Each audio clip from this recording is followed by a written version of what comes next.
மணலூரும் கீழடியும் மகாபாரதத்தோடு ஒப்பிடப்படுகிறது. மகாபாரதத்துக்கும் கீழடிக்கு எனக்கு சம்பந்தம் எனக்கே தெரியல. நான் தோணுனவனே நான் சொல்றேன், எனக்கே தெரியல மகாபாரதத்தோடு எப்படி கனெக்ட் பண்ணாங்க.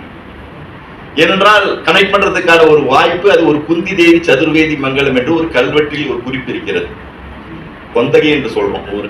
அந்த கொந்தகை என்ற ஒரு சொல்லப்படுகின்ற ஊரு மாரவர்மன் சுந்தரபாண்டியன் காலத்தில் சதுர்வேதி மங்கலமாக மாற்றப்படுகிறது. சதுர்வேதி மங்கலம்னா பிரம்மதேயமா கொடுக்குறாங்க. அந்த பிரம்மதேயமா கொடுக்கும் பொழுது அந்த இடம் குந்தி தேவி சதுர்வேதி மங்கலமாக மாற்றி அமைத்து வழங்கப்படுகிறது. அந்த குந்தி தேவி சதுர்வேதி மங்கலம் என்பது 13ஆம் நூற்றாண்டு கல்வெட்டு. இந்த 13ஆம் நூற்றாண்டு கல்வெட்டை எடுத்துக்கொண்டு போய் அதை இன்று கிட்டத்தட்ட மகாபாரதம் என்று சொல்லப்படுகின்ற ஒரு புனைவுடன் ஒப்பிடுகின்ற அளவுக்கு மக்கள் புதிய தகவல்களை படைத்துக் கொண்டிருக்கிறார்கள் புனைவுகளோடு. அதுதான் மிக முக்கியம். ஏன்னா இந்த மாதிரி ஒரு கட்டமைப்புகள் நடந்து கொண்டிருக்கின்றன. வரலாற்றின் ஆதாரபூர்வமாக பார்க்கின்ற செயல் நடைபெறவில்லை.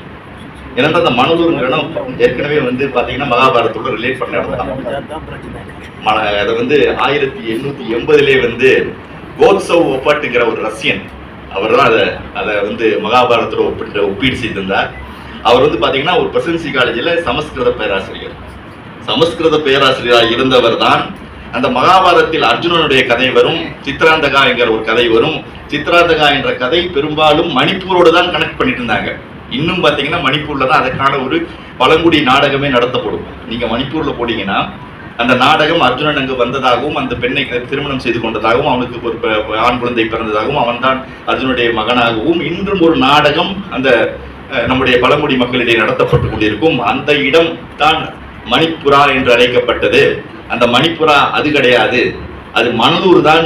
முதல்ல கம்பேர் பண்ணவரே ஒரு ரஷ்யாவிலிருந்து தமிழ்நாட்டில் பணிபுரிந்த ஒரு சமஸ்கிருத பேராசிரியர். இந்த சமஸ்கிருத பேராசிரியருடைய வேலையை வரலாற்றை எவ்வாறு உடைவுகளோடு கட்டமைப்பது என்பதுதான் மிக முக்கியமான வேலை, வேற ஒன்றுமே கிடையாது.